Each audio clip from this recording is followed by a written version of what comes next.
कारण तीरथ नियम, यज्ञ पुण्य और दाना,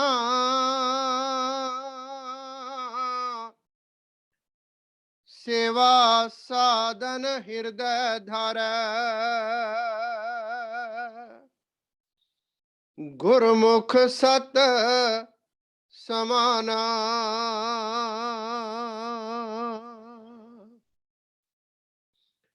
सत विचार के भयो त्यागी, राज सिंहासन छोड़े, गौतम भरतरी गोपी चंद जाए, बसे बीबान अघोरे।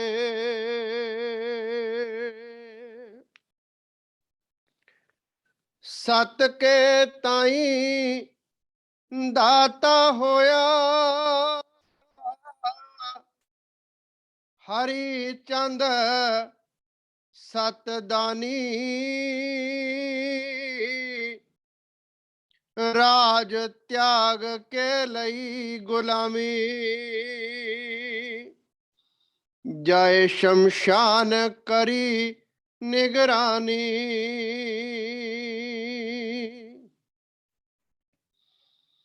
सत को राखे मोर ध्वज ज्ञानी,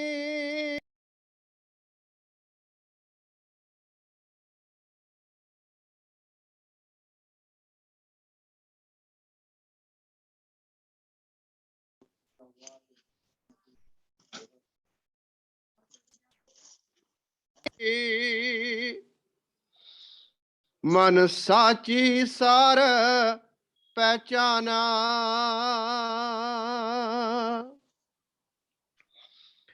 सत के ताई दशरथ पुत्र, राम भयो बनवासी, सत का जीवन सीता धारै, करी द्वैत कुल की नासी,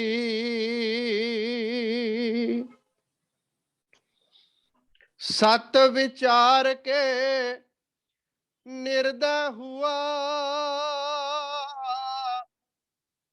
राजा जनक ज्ञानी, मुनि सुखदेव त्यागी माया, गर्भ में सत पहचानी,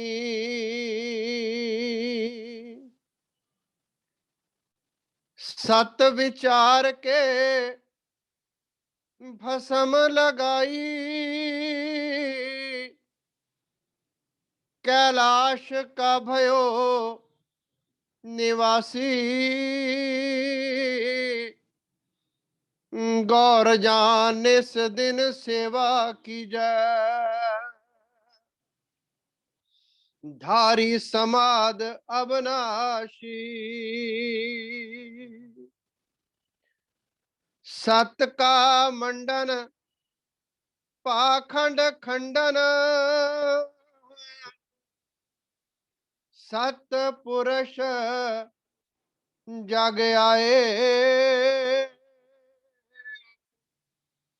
पाप विखाद का नाश करनते, केते दुख उठाए,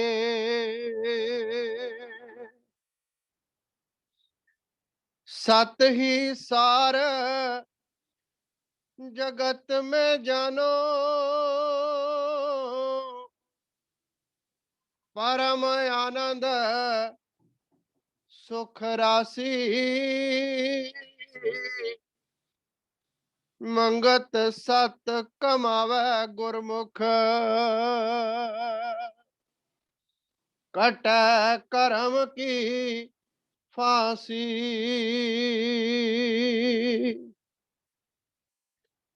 सत ही सार जगत में जानो, परम आनंद सुख राशि। मंगत सत कमावे गुरमुख, कट कर्म की फांसी। ओम ब्रह्म सत्यम सर्वधार। परम आदरणीय नारायण रूप संगत, महाराज जी ने अपनी ईश्वरीय वाणी में कुछ संतों के नाम का जिक्र किया है जो सत्य के अभिलाषी हुए, जिन्होंने सत्य की खोज में अपना जीवन लगाया। उनमें से कुछ आदरणीय नाम ऐसे हैं जो राजा हुए हैं। राजा हरिश्चंद्र, राजा भर्तृहरि, गौतम बुद्ध जिनका पहला नाम सिद्धार्थ था, राजा मोरध्वज, राजा जनक निर्देही, राजा राम। कुछ नामों पर महाराज जी ने इस अमरवाणी में मोहर लगाई, जिन्होंने अपना जीवन सत्य के ताई जिया। राजा होने के बावजूद भी उनके जो अंदर की बेचैनी थी, उसको दूर करने के लिए उन्होंने राज सिंहासन का त्याग किया। उनका जीवन हम गृहस्थियों के लिए बहुत ही प्रेरणादायक है। कभी बचपन में मैं बॉम्बे साधु बेला जाया करता था। वहां शाम को कथा हुआ करती थी। एक साधु जन आए, उन्होंने एक कथा सुनाई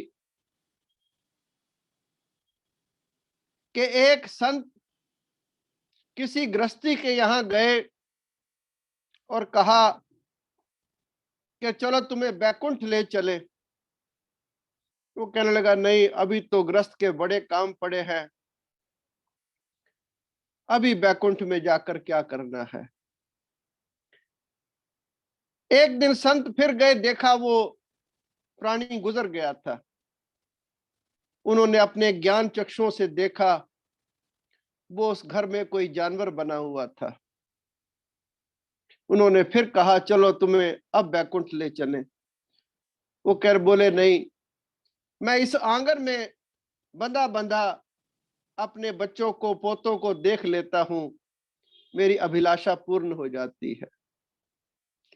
कुछ समय बाद फिर वो संत गए, उन्होंने ज्ञान चक्षुओं से देखा कि वो पशु भी नहीं है, एक नाली का कीड़ा बन गया है। फिर निवेदन किया कि चलो तुम्हें बैकुंठ ले चले, यहां तुम इस परिवार की विष्ठा खा रहे हो, जो जूठन है उसका तुम्हारा पेट भर रहा है, चलो तुम्हें बैकुंठ ले चले।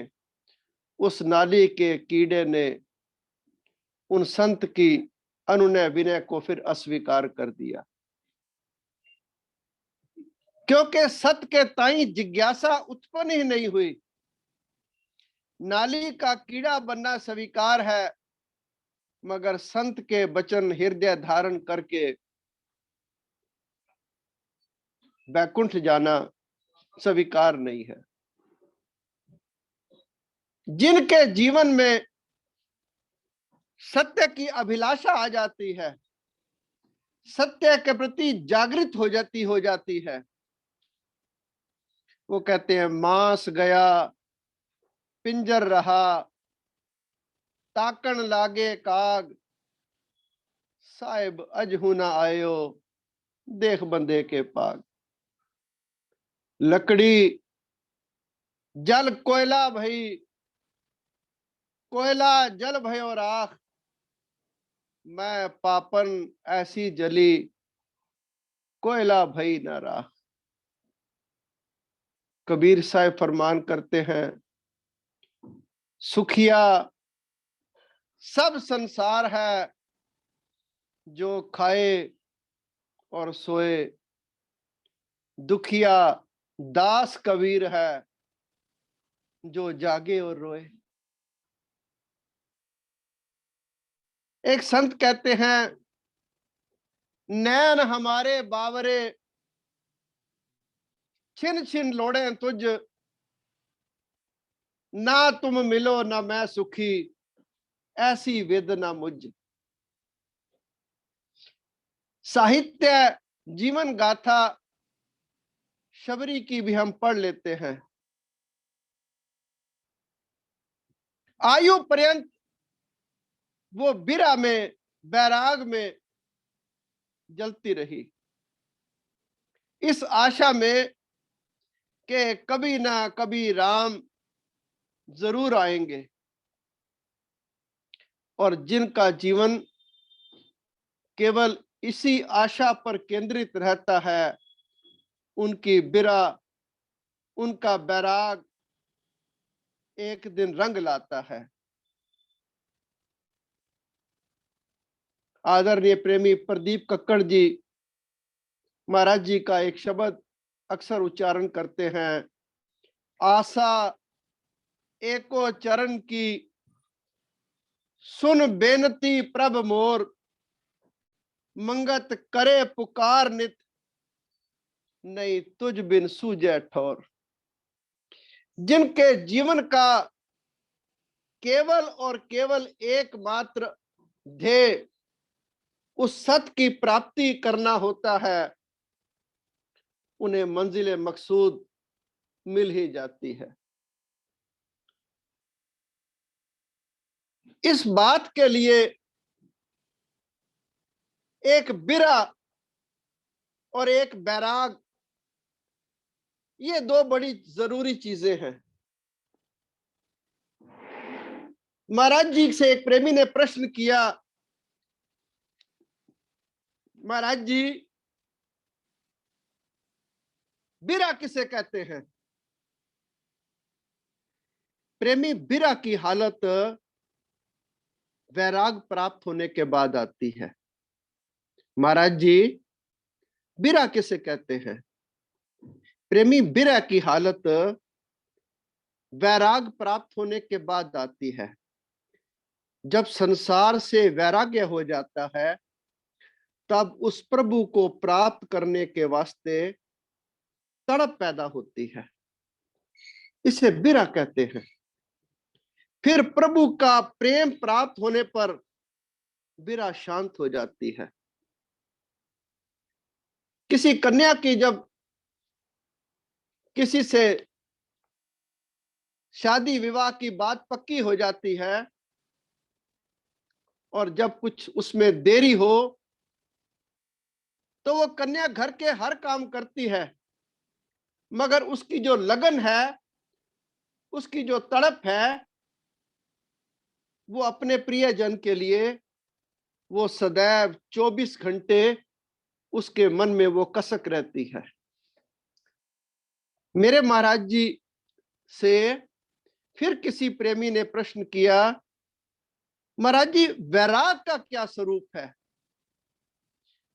प्रेमी, बुद्धि अभिमान के मल से, अभिमान जिस पर मेरा सारा जीवन केंद्रित है, महाराज जी ने इसे मल का रूप दिया। ये गंदगी है, मल है, निषेध है, सबसे बुरी चीज है। प्रेमी, बुद्धि अभिमान के मल से पवित्र होकर यथार्थ स्वरूप में जब प्रकृति के चक्र को अनुभव करती है, कैसे अनुभव करती है?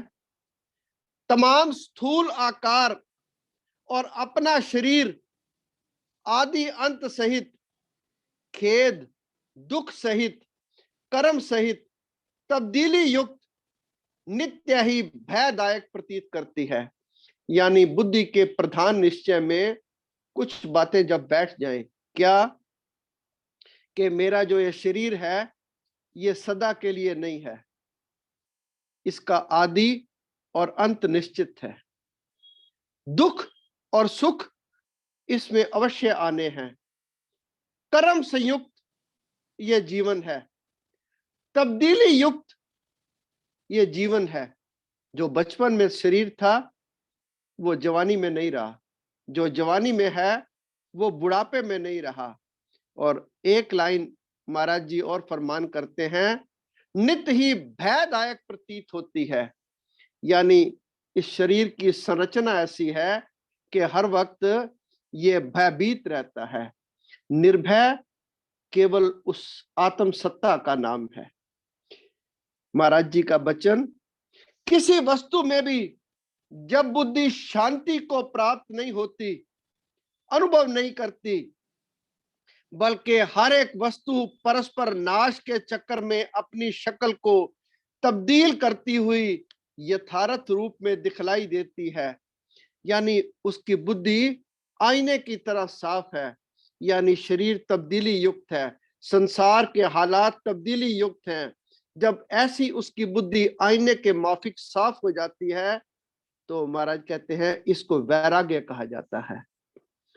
फिर एक प्रेमी ने प्रश्न किया, महाराज जी वैराग कैसे उत्पन्न होता है?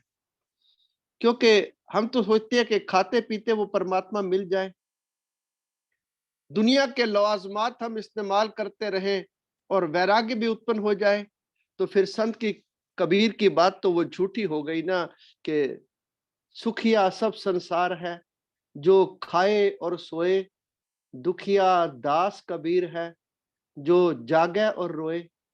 महाराज जी वैराग कैसे उत्पन्न होता है? अपने शारीरिक सुखों को दूसरों की सेवा में भेंट करना, इस तरफ चलने के लिए कुछ निशानियां महाराज जी दे रहे हैं, जिनमें से आपने कोई पकड़ी हो तो आपके चरणों में नमस्कार है। मैंने अपने जीवन में ऐसा एक गुण भी धारण नहीं किया है। पहला गुण महाराज फरमान कर रहे हैं, अपने शारीरिक सुखों को दूसरे की सेवा में भेंट करना, मन में निर्माण भाव रखना। दूसरे की सेवा करनी शायद आसान बात हो, लेकिन मन में निर्माणता लाना, आजिज़ी लाना, ये बड़ी ही काबिलियत की निशानी है। अधिक तन मन धन से सेवा करके प्रभु इच्छा में निश्चित होना, ये निर्मल त्याग का मार्ग है।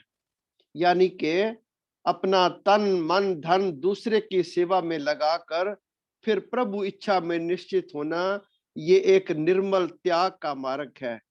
ज्यों ज्यों गुणी पुरुष, सब नहीं, जो गुणी पुरुष है, गुणी पुरुष वो होता है जो क्लास में सुने हुए लेक्चर को अपनी कॉपी पर बखूबी नोट कर लेता है और घर जाकर उसको बार बार रिमाइंड करता है, उसके मन मुआफिक वो अपना जीवन जीता है। और हम तो ऐसे हैं कि सत्संग चल रहा होता है, थोड़ा दुख होता है कि उस वक्त भी प्रेमी हंसी मजाक कर रहे होते हैं। जो अपनी बात महाराज जी की बात है आपके सामने जो कहने का प्रयत्न करता है, उसकी तारतम्यता टूटती है जब वो देखता है कि सामने जो प्रेमी हंसी कर रहे हैं तो थोड़ा सा अच्छा नहीं लगता। तो प्रार्थना है आपके चरणों में कि अगर आपको हंसी करनी है तो कृपया अपनी फोटो को एक साइड में कर दें, और नहीं करनी है तो सत्संग के लिए आप थोड़ा सा सचेत होकर बैठे, गंभीर होकर बैठे। महाराज जी के वचन, सत स्वरूप में जब दृढ़ विश्वास प्राप्त होता है और संसारी पदार्थों से चित्त को वैराग हासिल होता है, ये धारणा निर्मल भक्ति के अंकुर हैं। अब महाराज जी की इस लाइन का कितना गहराई से अर्थ है। जब सत्स्वरूप में दृढ़ विश्वास होता है और संसारी पदार्थों से चित्त को वैराग हासिल होता है, ये धारणा निर्मल भक्ति के अंकुर हैं। यानी उस इंसान के अंदर भक्ति का बीज कहीं ना कहीं रोपा गया है, सींचा गया है, वो अंकुरित होने वाला है। अब भक्ति की कितनी महिमा है। एक संत पलटू दास हुए हैं, मैं उनकी कुछ पंक्तियां आपके चरणों में रखना चाहता हूं। हमने बचपन से अब तक ये सुना कि भक्ति इसलिए की जाती है कि उसमें 4 पदार्थ मिलते हैं। भक्ति इसलिए की जाती है कि उसमें मोक्ष प्राप्त होता है। अब संत पलटू दास जी भक्ति के विषय में परमपिता परमात्मा से कैसी आराधना, कैसी अनुनय करते हैं। संत ना चाहे मुक्ति को, नहीं पदारथ 4।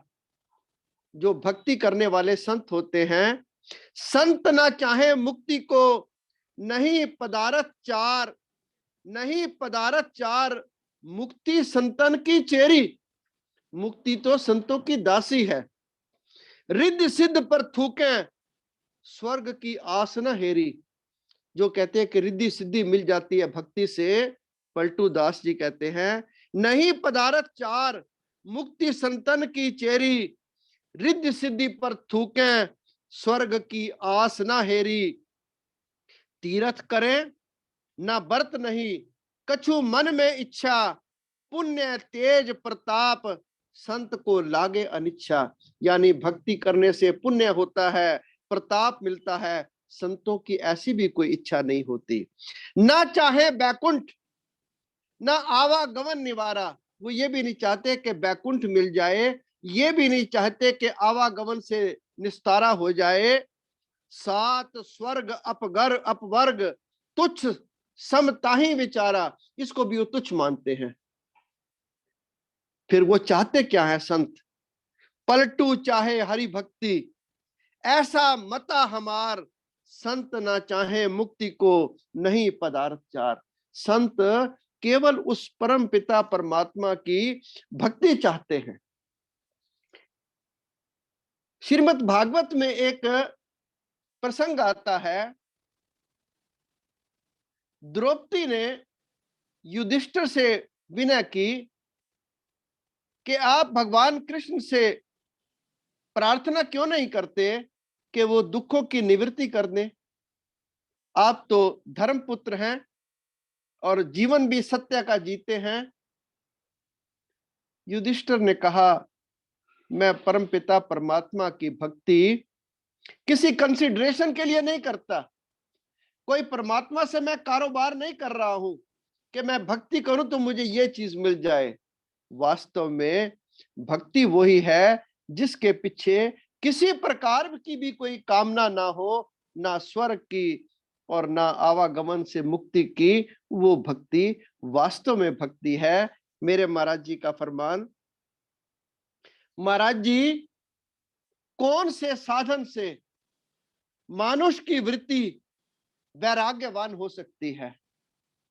महाराज जी कौन से साधन से मानुष की वृत्ति वैराग्यवान हो सकती है।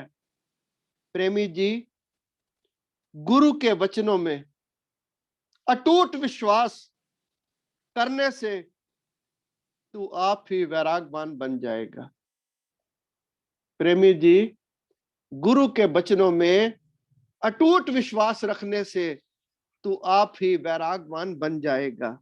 इसलिए गुरु के वचनों को अपनी मानसिक खुराक समझकर नित्य प्रति इसका सेवन करना गुणी पुरुषों का धर्म है।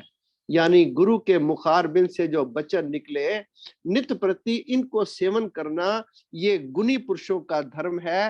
वैराग्य का बीज अंकुरित होने का ये एक चिन्ह है। प्रेमी, संतों के पास हमेशा ऐसे गुणों को लेने के लिए जाना चाहिए, और किसी बात की इच्छा, किसी प्रकार का संकल्प, कोई कामना लेकर संतों के पास नहीं ले जाना चाहिए। अपने जीवन के सुधार के लिए, वैराग्य के लिए सत्पुरुषों के पास जाना चाहिए। प्रेमी, संतों के पास हमेशा ऐसे ही गुणों को लेने के लिए जाना चाहिए जिससे अपने जीवन का सुधार प्राप्त हो और जीवन बुलंदी की तरफ जा सके। प्रेमी, नदी के पास अगर तू रोज रोज जाता रहे, अगर किसी वजह से ठंडा पानी पीने को ना मिले, ना सही ठंडी हवा तो मिल जाएगी, और अगर हवा भी ना मिले तो जितनी देर तू उस नदी के पास रहेगा, तेरा मन एकाग्र होकर तुझको कुछ शांति महसूस कराएगा।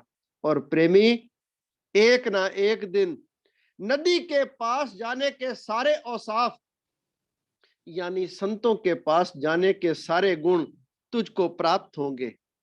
इसलिए कुछ मिले ना मिले, संत, महापुरुष और भक्तों के पास हमेशा जाते रहो। भले ही वहां से कुछ ना मिले, सब कुछ छोड़कर आना पड़े, पर जाओ जरूर, फायदा जरूर होगा।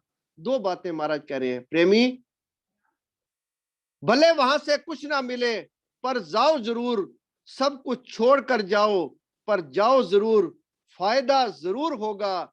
एक ना एक दिन वो कृपा कर देवेंगे जिससे तेरा कल्याण अवश्य होगा। प्रेमी, शर्त एक और है। प्रेमी, शर्त एक और है। अपनी नियत ठीक करके चलो, निडर होकर चलो, कोई क्लेश बाकी नहीं रहेगा। एक छोटा सा प्रश्न और है, मैं 1 मिनट के अंदर आपके रख देता हूं, आपके आगे। महाराज जी, वैराग्य की स्थिति कैसे पक्की होती है? प्रेमी, शरीर और संसार से उपरस्ता करके प्राणी नाम प्रायण होने का यत्न करता है। नाम प्रायण होने पर संसार से उपरामता पक्की हो जाती है। इसलिए सबसे पहले ब्रह्मनिष्ठ सत्पुरुष का सत्संग करके शरीर और संसार की सही हालत को समझे।